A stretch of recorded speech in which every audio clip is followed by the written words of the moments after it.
नेपाल में सियासी संकट अब भी जारी है।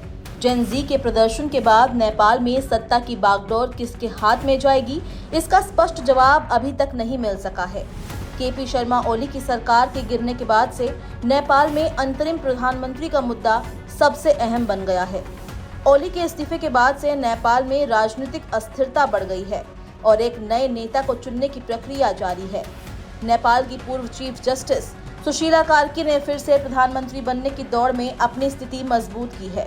गुरुवार रात को हुई एक बैठक में ये चर्चा हुई कि सुशीला कार्की को नेपाल के अंतरिम प्रधानमंत्री के रूप में चुना जाए।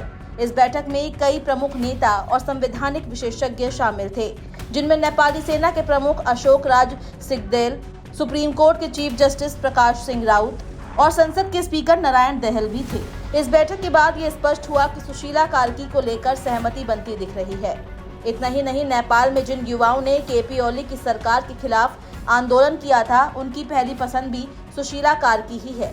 सूत्रों के अनुसार गुरुवार रात को हुई बैठक में ये सहमति बनी कि सुशीला कार्की प्रधानमंत्री बनने के लिए सबसे उपयुक्त उम्मीदवार है।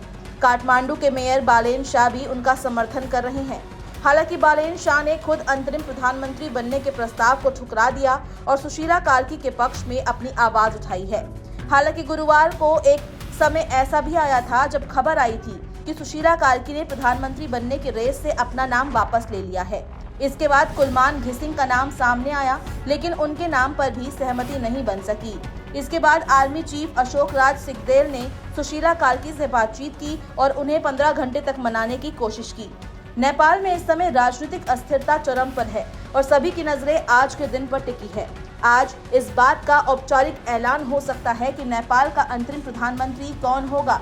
इसके अलावा ये भी सामने आया है कि नेपाल की अंतरिम सरकार के पास अगले 6 महीने में चुनाव कराने की जिम्मेदारी होगी। ये स्पष्ट है कि नेपाल में सत्ता की कुर्सी को लेकर चल रहे इस संघर्ष में सुशीला कार्की का नाम अब सबसे मजबूत दावेदार के रूप में सामने आ रहा है। अब देखना ये है कि अगले कुछ घंटों में क्या बदलाव होते हैं और नेपाल की सियासत किस दिशा में बढ़ती है।